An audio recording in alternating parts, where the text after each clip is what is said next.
Today on Carlie's Couch, we're talking about the need for human touch and how it helps with connectedness and building relationships. Hello, everybody. Happy Monday or whatever day it is that you're listening to us. Happy Monday. Thanks for listening. We hope you all are doing well. Let us know how you're feeling, how you doing. Man, and also, if y'all been watching the videos, I ain't seen no comments about this sexy hair, this sexy makeup that's been next to me. Y'all slacking, bro. Actually, I kind of low-key been a bum because I literally every time we record it has not been done. I'm mad because before we record, the next time I'm gonna get it done like with a little pixie, like an actual like heat cut. So if you haven't watched any videos, I cut my hair pretty short and dyed it blonde, and I just been like doing like little wet like lay down and little waves and stuff like that. But I'm gonna try to do a cut, but I just know like I'm too active that I can only hold that for like Friday or whenever I get it done Saturday through till I go to the gym. So it's whatever. Yo, but shout out to you for being in the gym. That's a win. Not shout out for me getting bigger the more I go, but also we'll figure that out too. Yeah, body recomposition is a whole thing, and just working on that, and yeah, that could be a whole other episode. But today we are going to talk about touch, and the first thing I always think about for some reason with that is Omarion's, and it makes me chuckle inside. But we have ideas for episodes, and like I have a like note in my phone where I'll just put stuff, and there was this idea about touch and how important it is. And then I just happened to see this TikTok about this woman talking about touch starvation and how she's like been feeling deprived about touch. And so I was like, you know, what better way to address it than kind of to start to explore the actual importance of it in our life and our relationships. Yeah, I saw a video on Twitter a while back. I wonder if it was the same one. Like, it was like a lady kind of like in the camera and talking about how, especially since the pandemic has affected folks, that she realized like she literally had not been touched by anybody like for years or something, I think, or a long time.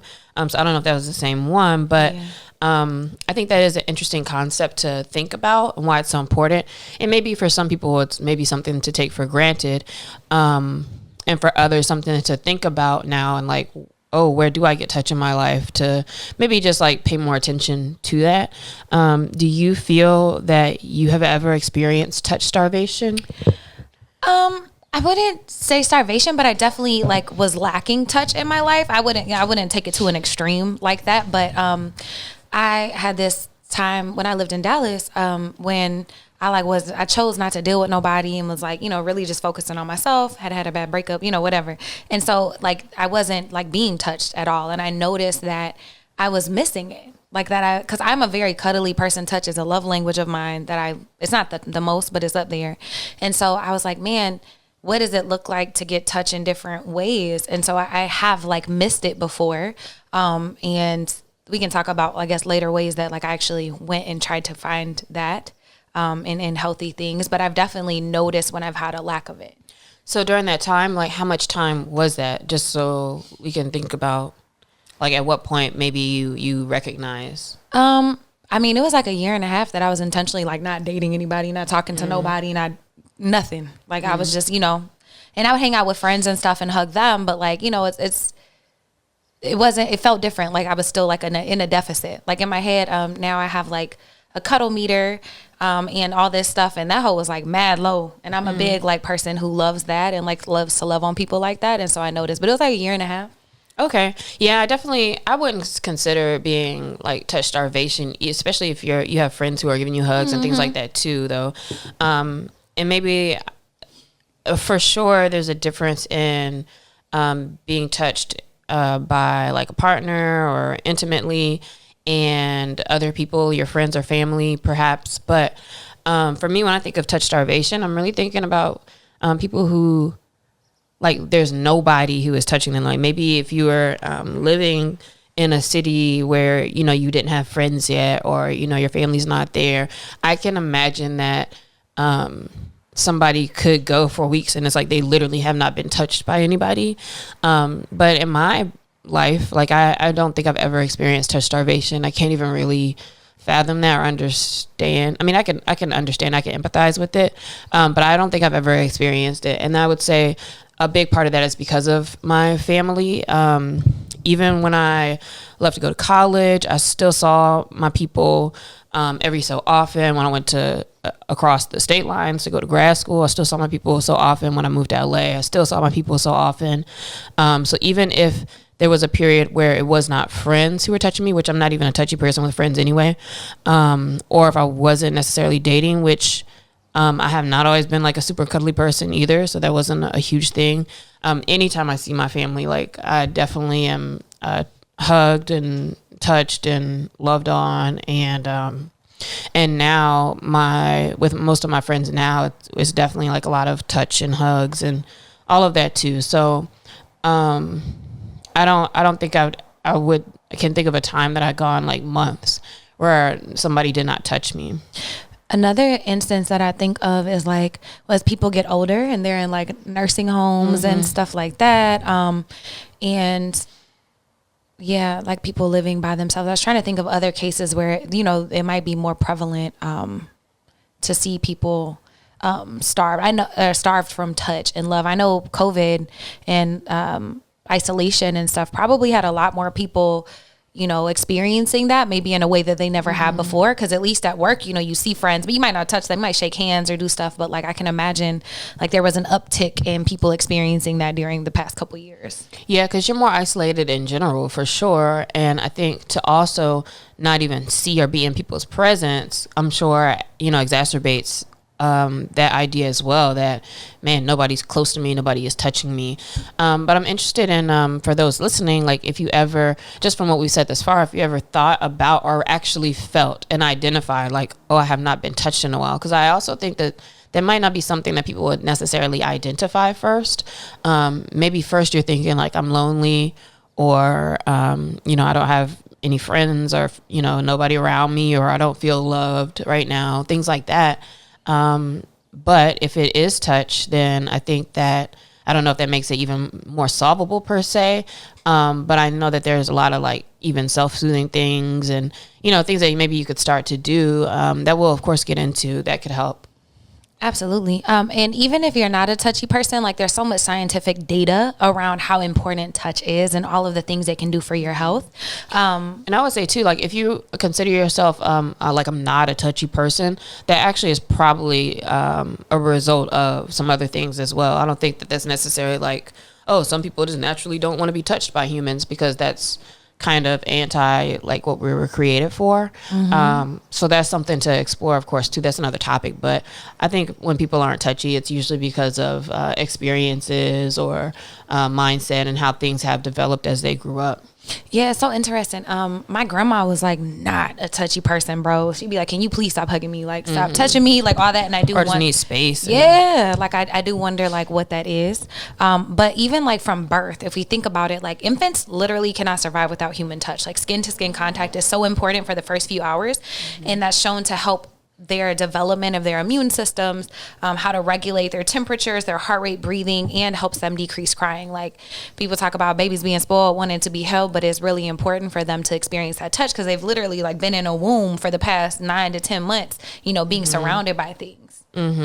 Yeah, and in studies of orphans and children who have not experienced kind of like the go-to family life, it shows that touch deprivation can also affect like your levels of cortisol and essentially your happiness and being able to kind of navigate the world. They navigate the world a little bit differently as opposed to others who may have been, like Carlie saying, the children who have been held and cared for and touched for their childhoods. So even scientific studies show that there definitely is a difference in human beings who have experienced touch and then human beings who have a huge lack or like a much different level of touch in their life.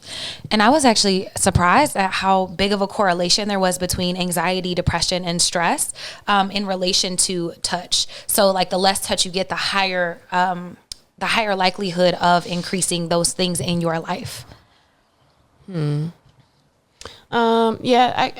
I could see how that could probably make sense. And then when you think about the types of touch that are calming growing up, or if you've experienced this, you could talk about what it could look like for you.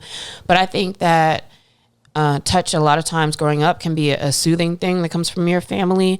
And so imagine like if you have a bad day or you got a bad grade on a test or I don't know, you didn't get the home run in soccer, Jesus Christ, in baseball. And I saw like 3 different things in my head when I was saying that. Sports ball. Then like it's, you know, you get that it's okay or like pat on the back. Or I think that even outside of just the like actual touch itself, which is what we're talking about, is like literally helpful for your body.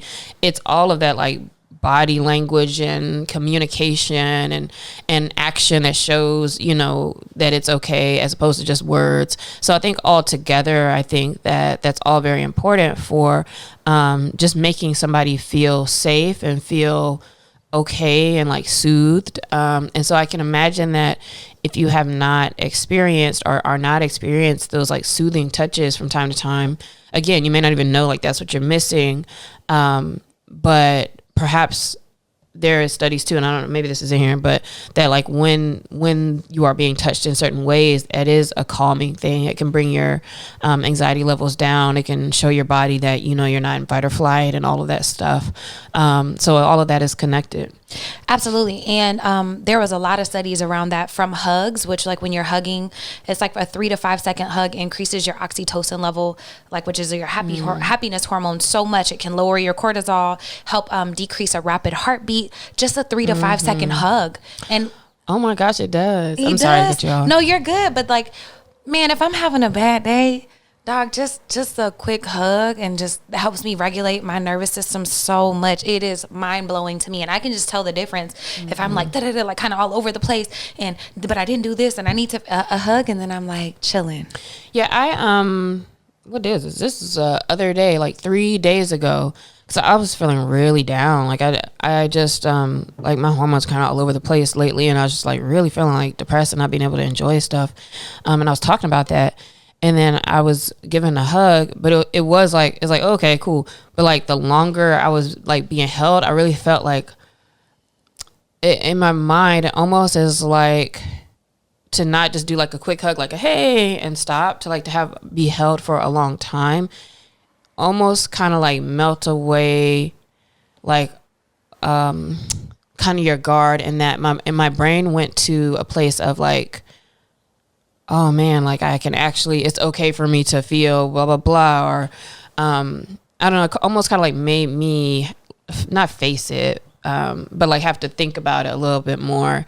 And it really did, like, it felt like it kind of boosted me, but that's not even something I would have necessarily like asked for or thought I needed. I just like appreciated it in the moment.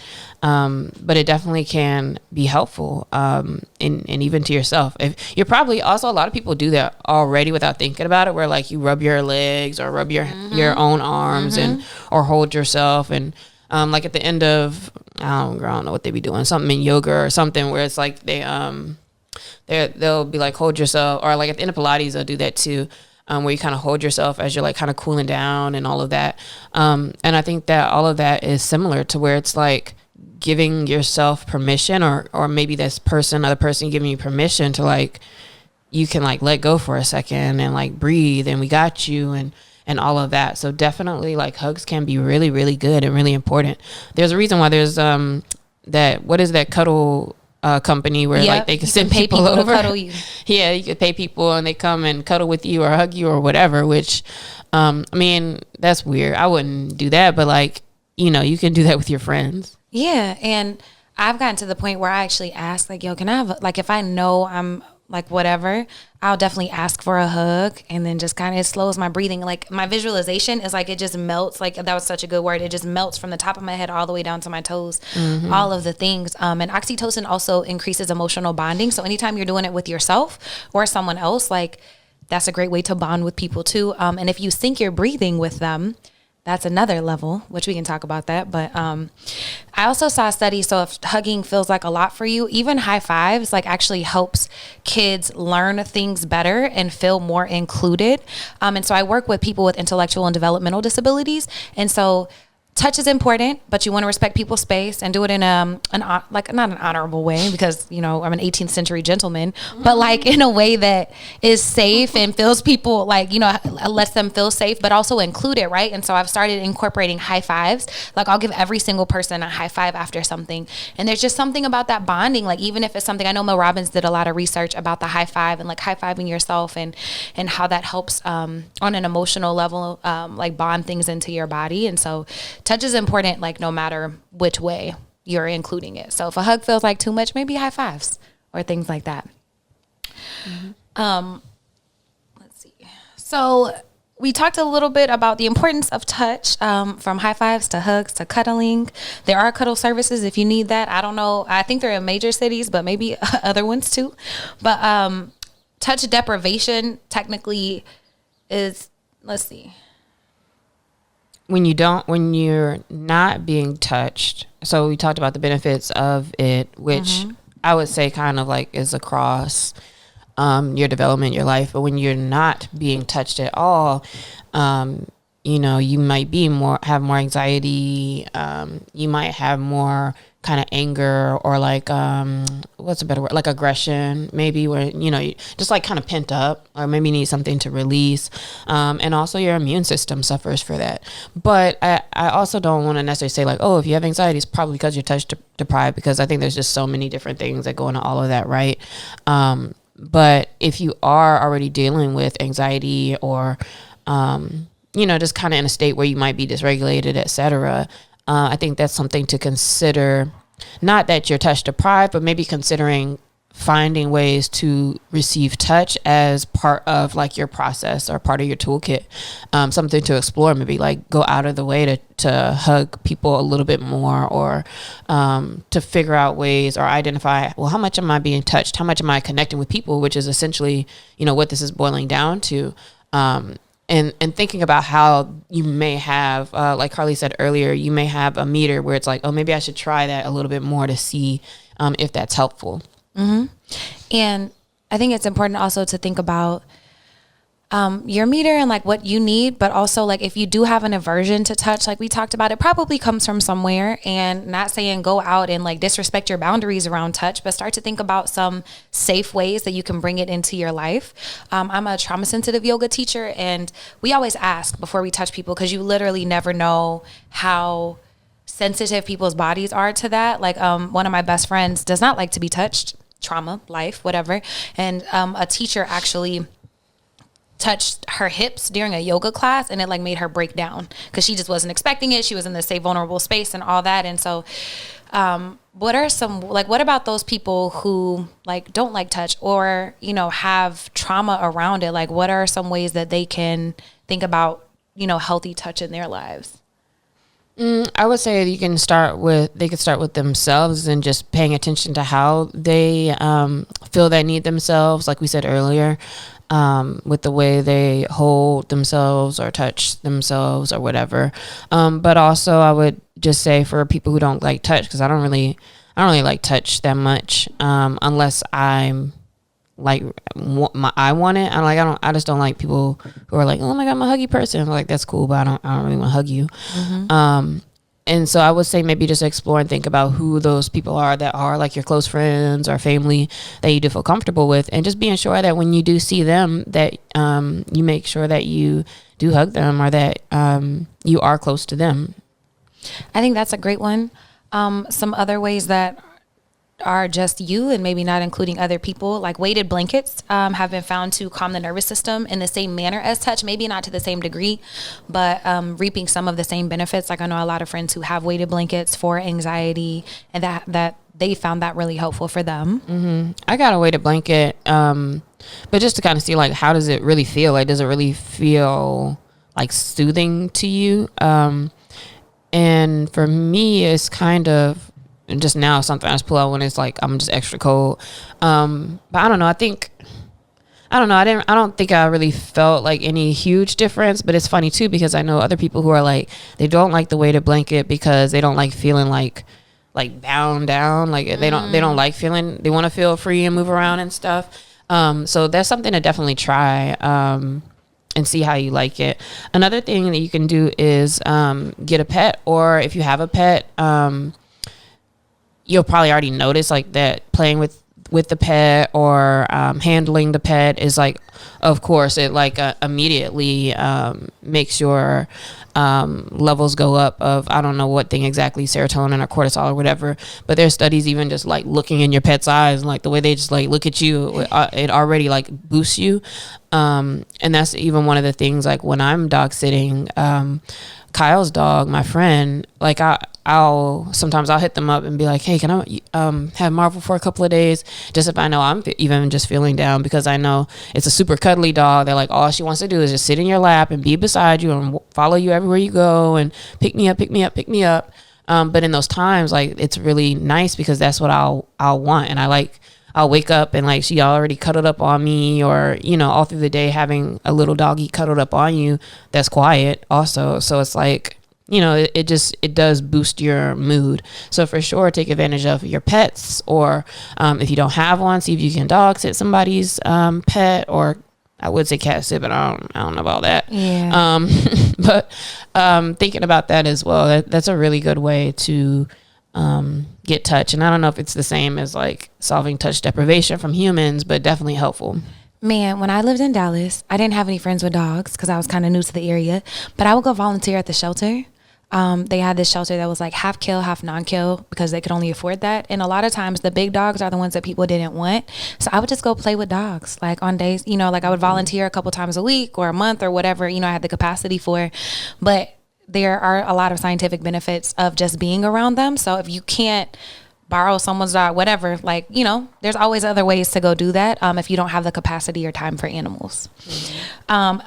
Another thing that is very effective and has a lot of benefit is massage therapy. So if you are okay with people touching you, that is huge. And when I was not touch deprived, but when I was kind of lacking touch in Dallas, like when I lived there, that's what I did. I would go get massages. I would go get my hair done. I would go get my nails and toes done, because it's like a way to get touch without like having like an investment of an extra person, or if you don't have friends around, it's like services and things where you can still feel human touch, but it doesn't necessarily have to feel intimate or anything like that. So I would just go get a lot of services done pretty often. Yeah, and I know I'm not touch deprived because I don't even think about that aspect of those things at all, like getting your hair washed and done and nails and all that stuff. I actually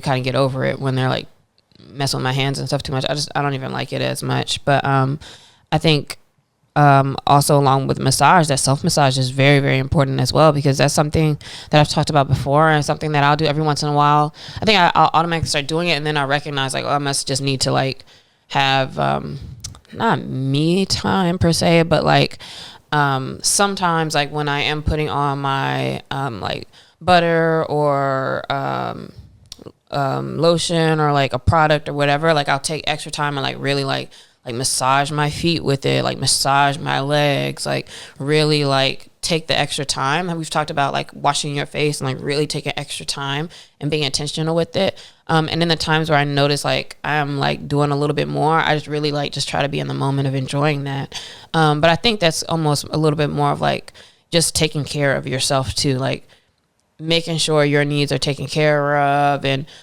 putting love into the things you do for yourself, as opposed to like, having to be like somebody else giving you a massage or going somewhere, right? Like we can provide for ourselves in a lot of these cases, and that is still helpful. Yeah, and self-massage and gua sha, like using a gua sha tool or even my hands for a face massage feels so nice, and so it's so therapeutic. So I love that you brought in the aspect of just being more intentional and loving in your own movements towards yourself. Like when you're washing your own hair, whenever doing whatever for yourself, just spend a little bit of extra time. And hit us this week and let us know, your thoughts on touch. Have you ever been touch deprived? What are some things you do to love on yourself in those ways?